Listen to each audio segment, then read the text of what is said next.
So we have economics, paper 1. The first question, 1A. Which one of the following is a factor of production?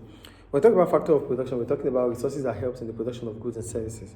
We have land, we have profit, wages, and manufacturing. The only factor of production here is land, because factors of production are land, labor, capital, and enterprise. So the answer is A. Yeah. Clear. Question 2.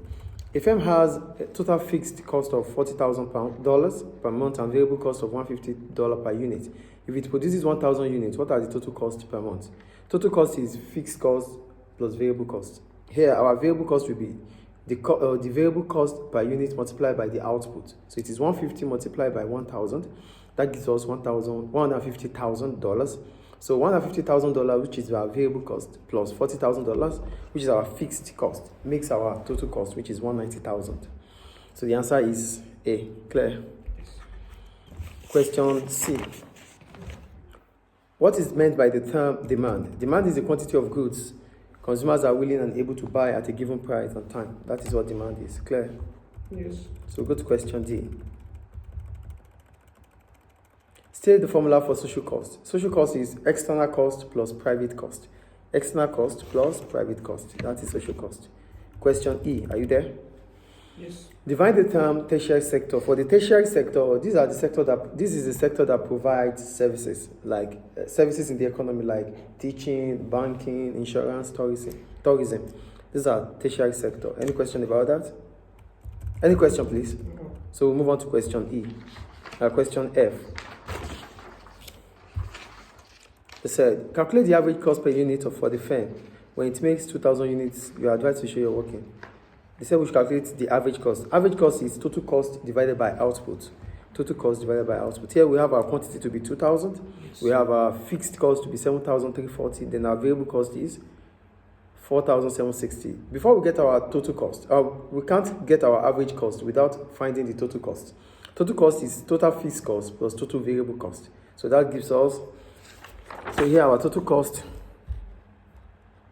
is total fixed cost plus total variable cost, which gives us 12,100.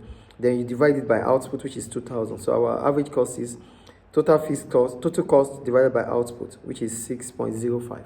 So it is 6.05. I think it's clear. Is it clear, please? Yes.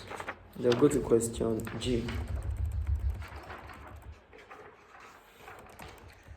It said, using the diagram below, draw the effect on the market for crops after a hurricane destroys farmland. Maybe the new curve, new equilibrium price, and new equilibrium quantity. But talk about equilibrium. Equilibrium price is the price of agreement between quantity demanded and quantity supply. Equilibrium quantity is the quantity of agreement between demand and supply. Then we have, so when there's a hurricane is seen as a natural disaster, and if there's a natural disaster, it means the supply curve, the supply of crops would reduce, shifting the supply of crops will reduce. So that means the quantity supplied in the market will reduce from QE to Q1, a leftward. Then the quantity supplied, the supply curve will shift leftward from S to S1. So, and the price will, as a result of that, the price will increase from PE to P1. So this is what happens. Hurricane is seen as a natural disaster. The point of equilibrium is PE, QE, this is where demand and supply meet. But with equilibrium, and this is demand and this is supply.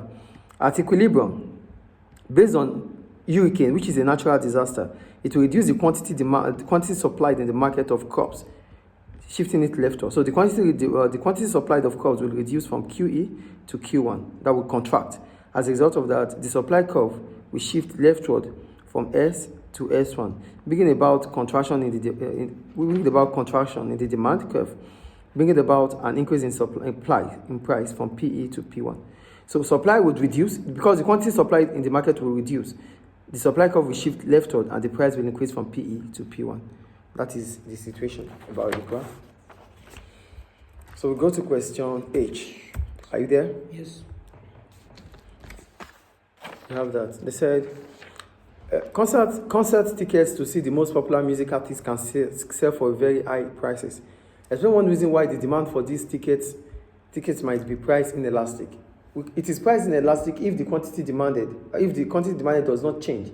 there's no significant change in the quantity demanded as a result of a change in price. So if there's no change in the quantity demanded as a result of a change in price, it is called price inelastic. So the demand for musical concerts may be price inelastic based on the following reasons. One reason for a product to be price inelastic would be as a result of lack of substitute.